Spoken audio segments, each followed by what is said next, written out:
Hey guys, in the previous lecture we have learnt about the difference between prokaryotic and eukaryotic cell, and in today's lecture we will discuss about cell membrane or plasma membrane, the detailed structure of membrane.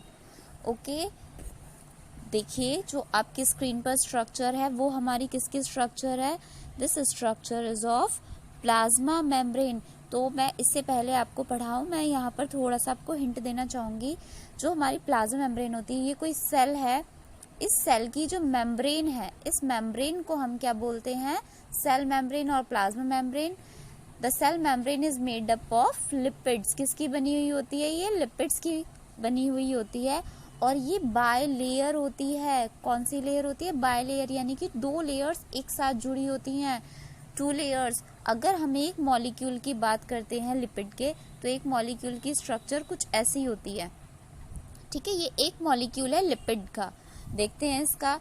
ये ऊपर वाला जो है इसका part, इस part को हम बोलते हैं हेड. ये पार्ट कौन सा है? हेड. और जो नीचे वाला पार्ट है, ये इस पार्ट को हम क्या बोलते हैं? टेल. आप ध्यान से समझते रहिए. ऊपर वाला पार्ट हमारा है हेड और नीचे वाला पार्ट हमारा कौन सा है? टेल. हेड पार्ट इसका होता है हाइड्रोफिलिक. कौन सा होता है? हाइड्रोफिलिक. ठीक है, फिलिक. और जो हमारा टेल पार्ट होता है किसी भी लिपिड मॉलिक्यूल का, दैट इज हाइड्रोफोबिक. ये कैसा होता है? हाइड्रोफोबिक. ठीक है, यहाँ पर मैं फिर से सही करके लिखती हूँ. देखिए, मैंने अभी आपको बताया कि इसके मॉलिक्यूल के दो पार्ट्स होंगे, एक हेड होगा और एक टेल होगा. हेड पार्ट जो होगा वो कैसा होगा? वो होगा water loving. That is water loving को हम क्या बोलेंगे? हाइड्रोफिलिक. ओके. और जो टेल पार्ट होगा वो कैसा होगा? वाटर हिटिंग, यानी कि हाइड्रोफोबिक. आपको ये क्लियर हुआ कि एक पार्ट तो उसका क्या होगा? लविंग होगा और एक होगा हीटिंग. ठीक है, ये कोई मेम्ब्रेन है. मेम्ब्रेन के अंदर वाली दो लेयर्स हैं. ये है हेड और यहाँ पर ये है आउटसाइड भी हेड, क्योंकि दो लेयर्स हैं. ये जो हेड है हमारा, ये वाला जो हेड है, मान लिया यहाँ पर हेड्स का अरेंजमेंट है. ये अरेंजमेंट हेड का कैसा है? Water loving. सेल के अंदर भी लिक्विड होता है, सेल के बाहर भी लिक्विड होता है. Guys, can you imagine? Can you keep the cell in dry area? Answer: can you keep the cell in dry area? No, it will dry. We can't keep the cell in dry environment. It will always keep in a semi-liquid kind of a gel area outside and inside. यहाँ पर भी jail होता है और outside भी क्या होता है? जेल होता है. ठीक है, ये जेल के बिना नहीं रह पाता. अब जब यहाँ पर भी ये सेल है, जस्ट अ मिनट, ये एक सेल है. सेल के बाहर कलर यूज करती हूँ मैं. ये भी यहाँ पर वाटर है, अंदर भी इसमें वाटर है.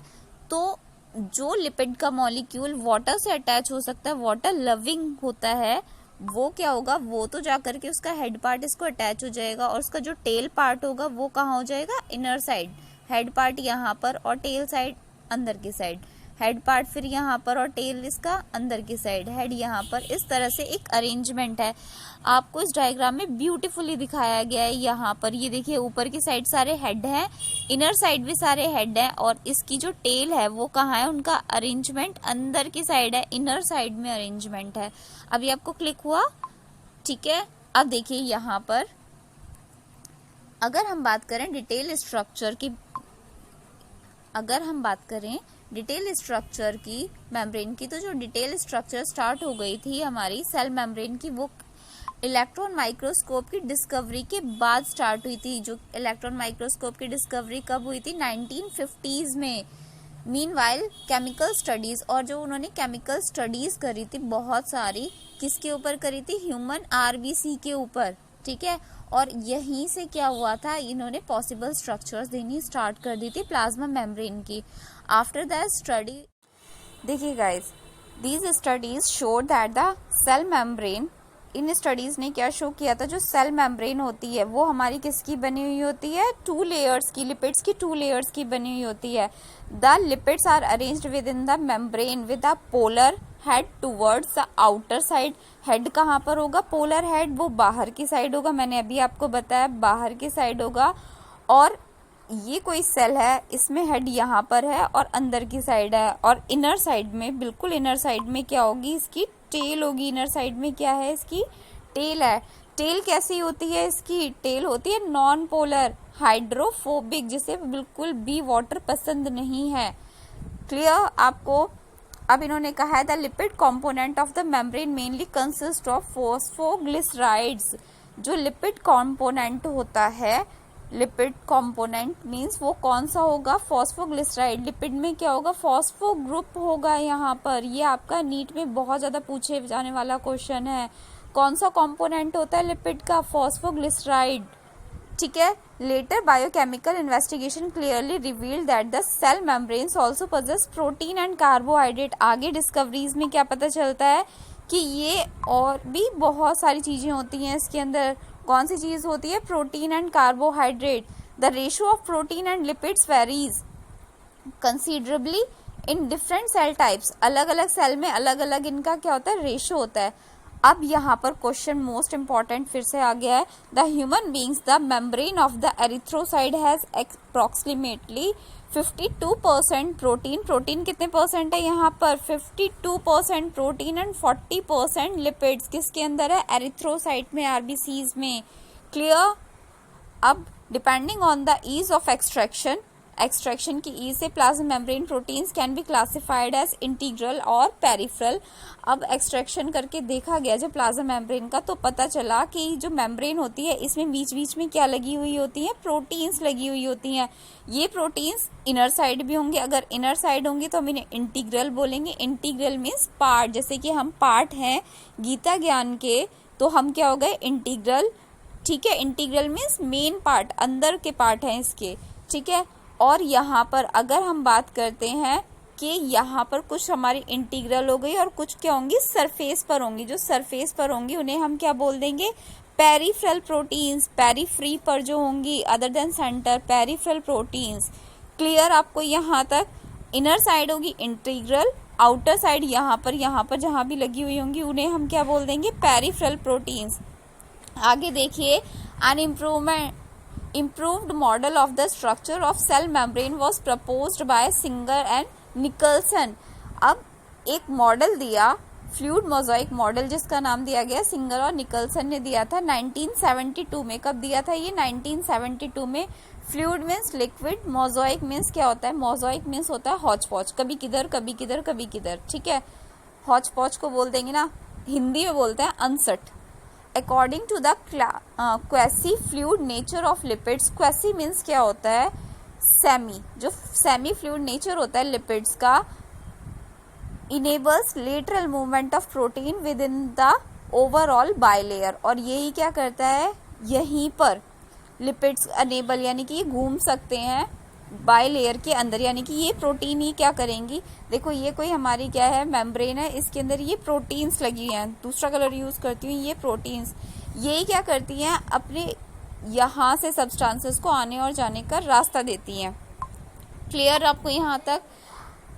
अब इसने कहा the fluid nature of the membrane is also important from the point of view of functions like cell growth, formation of intercellular junction, secretion, endocytosis, cell division. अब क्या हुआ? यहीं से फ्लूइड नेचर से ही बहुत सारे फंक्शंस का भी पता चला हमें। One of the most important function of the plasma membrane is the transport of molecules across it. सबसे मोस्ट इंपॉर्टेंट फंक्शन की ये जो होती हैं प्लाज्मा मेम्ब्रेन से ही मॉलिक्यूल्स का क्या होता है? अक्रॉस होता है। और अक्रॉस करने के लिए कौन हेल्प करती है? इंटीग्रल प्रोटीन्स हेल्प करेंगी। Many molecules can move briefly across the membrane without any requirement of energy. कुछ मॉलिक्यूल्स तो बिना एनर्जी के ही पास हो जाते हैं। ठीक है। इस तरह के ट्रांसपोर्ट को हम क्या बोलते हैं? Passive transport. पैसिव ट्रांसपोर्ट वो ट्रांसपोर्ट होता है जिसमें एनर्जी को खर्च नहीं किया जाता, कोई एनर्जी का खर्च नहीं होता, passive transport. Next is neutral solutes में move across the membrane by the process of simple diffusion along the concentration gradient. What is the meaning of gradient? Gradient means comparison.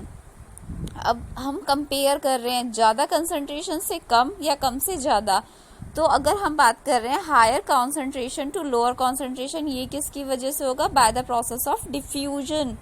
और अगर हम बात करेंगे lower concentration to higher concentration, और वो भी water की, तो इसको हम क्या बोलेंगे? ऑस्मोसिस।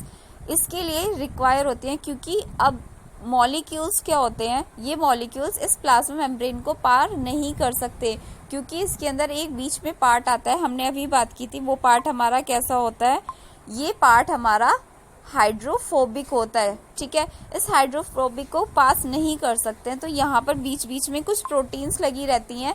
ये प्रोटीन्स क्या करती हैं? ये प्रोटीन्स 1 डिग्री के एंगल पे टर्न कर जाती हैं, ठीक है। ये प्रोटीन्स यहाँ लगी हुई हैं, कोई सब्सटेंस आया यहाँ पर चिपका और इन्होंने ये टर्न कर गई 1 डिग्री के एंगल पे। इस तरह से सब्सटेंस अंदर से बाहर और बाहर से अंदर आता है, ठीक है। अगर हमारा ट्रांसफर हो रहा है, ट्रांसपोर्ट हो रहा है किसी भी सब्सटेंस का, ठीक है, हायर कॉन्सेंट्रेशन से लोअर कॉन्सेंट्रेशन में, तो ये हमारा पैसिव होगा। लेकिन अगर लोअर से हायर में जाएगा तो ये एक्टिव ट्रांसपोर्ट होगा। एक्टिव ट्रांसपोर्ट का मतलब यहाँ पर एटीपी खर्च होंगे।